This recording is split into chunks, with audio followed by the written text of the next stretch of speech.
Hi Taurus, thank you so much for joining me today. I hope that you are doing really well. This reading is for any sun, moon, or rising Taurus sign. Okay Taurus, so we're starting with the King of Swords and the Eight of Swords as the awareness for the week. So the King of Swords is someone who has mastered the element or the suit of swords by being very rational, very controlled and informed.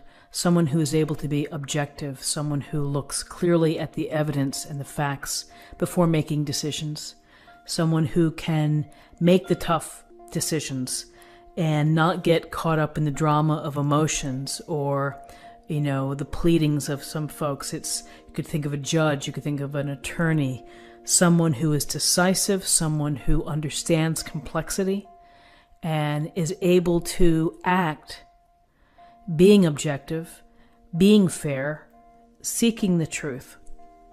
The King of Swords also has really a no BS type of mode as well, which is going to cut right to the heart of the matter, not going to stand any fools or any type of side business that interferes. It's just going to cut right to the quick. And sometimes that bluntness or that force of doing things can be, if you're dealing with someone in the office who's like this, it can be a little, what's the word I'm thinking of, unsettling.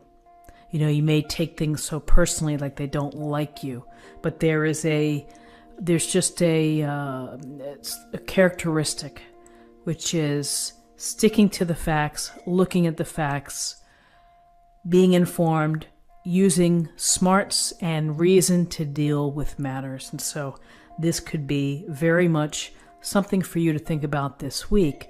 And it also can go to friendships or situations that have become less than beneficial to you. You can use the power of this sword that he holds to cut loose the negative energy, cut loose the downers in your life, or at least for the week. Give yourself some space. So here's the King of Swords next to the Eight of Swords. And the Eight of Swords, blindfolded woman, she's bound, she's in between some puddles and surrounded by these swords. In the distance is the tower, or the tower's back here. So there's this sense where you feel restricted, where you feel unable to move. You may feel that circumstances are against you. This could be something where you're feeling lack of confidence. You're really down on yourself. The Eight of Swords really goes to this feeling that you can't take a step forward, that you're just stuck. And you may need the clarity of this King of Swords to help you move forward. There's a very interesting thing to think about with this card, which is blindfolded, can't see. Arms are bound, can't move my arms, but you can move your feet. And when times are tough and you decide in your heart that you have to get out of this restricted mindset or this restricted space, you can start to inch your way out with your feet. You can start the movement, but you have to be ready to do that.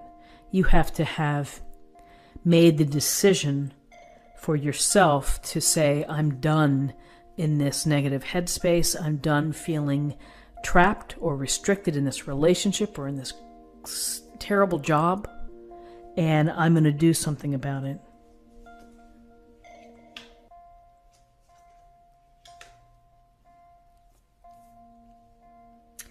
So, guidance. Something has clearly hurt you, and you are feeling the effects of that hurt.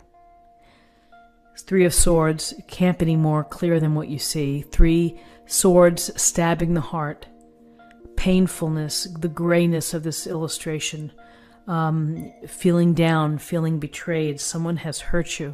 Someone could have been unkind to you. So many ways to feel this Three of Swords in your heart. And so the thing to think about is that we deal with hurt all the time. We get hurt. throughout our life. Sometimes bigger times and, bigger hurts than other hurts, but we learn to rebound. We learn to pick ourselves up. We learn to get farther away from the pain, farther away from the feeling of devastation, of loss, of grief. Here's the Five of Cups. The cloaked figure here, head down, clearly upset about the Three of Cups that have spilled. And this could represent, again, a sense of loss, a sense of disappointment, thinking of how things were in the past. Longing for those days. You can't get out of it. You're mired in this thinking of what you've lost. There are two cups behind, and it always goes to the expression of counting your blessings, no matter how devastating the situation is, no matter how troubling or the experiences that you have that cause you pain and suffering. If you can count your blessings, something simple like your good health, that you're standing, that at least you have this or that, you have to start somewhere. This can become more troubling if you can't get out of this regret phase. If you're into continually grieving, then you're never going to be able to grow spiritually. You're never going to be able to get out of that. And so it's really important to process it, acknowledge however you've been hurt. From a situation here, maybe you feel trapped, you've been hurt, you are mired in it, you're stuck in it, it surrounds you. But you have to find a way to count your blessings, process this hurt, and begin to focus on things that are going to make your life better. They're going to bring more peace to your life, that are going to be just for you.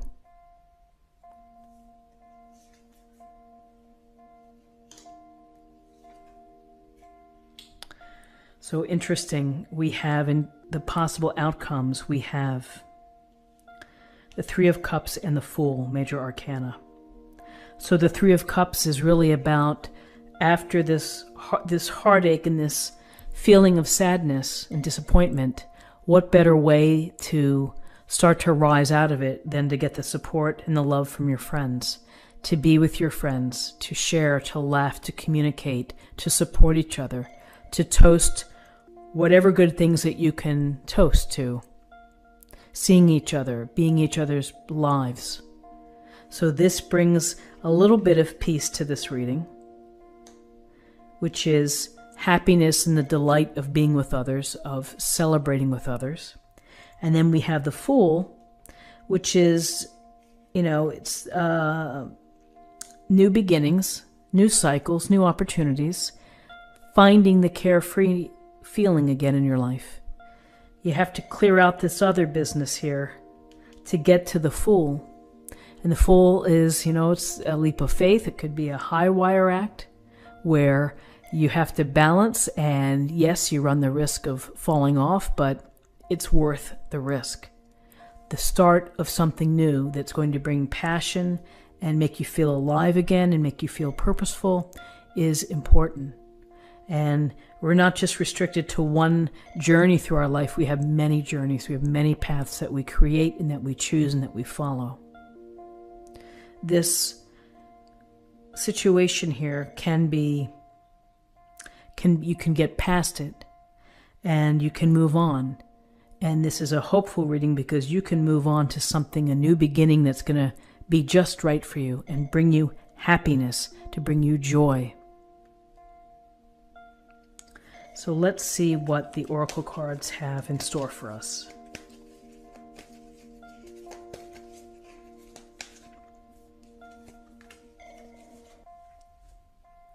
This is an affirmation for the week. Let's see what we have. Diana, we have focused intention. Think about what you desire. Set your sights high. Expect the best possible outcome. And so you have to believe that. And you have to feel that even though you may have had some rough times here, ultimately things are going to look up. Ultimately, you're going to feel hopeful, positive, and have this opportunity for a new start, a new path, a new cycle, something to bring you back into happiness and joy and purpose. And finally, let's choose a card for love, and we'll see what messages we have for love.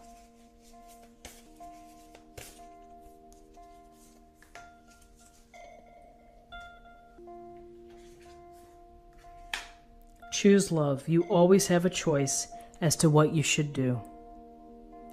So choose love, and in this particular reading, I would say choose love and focus on your self-love.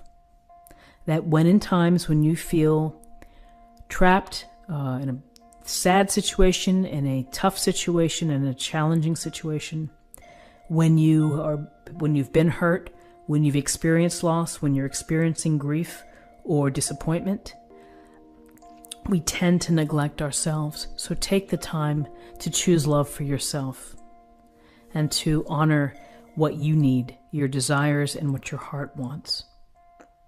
So Taurus, this is what I have for you for the week. I hope that you found something helpful here with this reading. If you did, please subscribe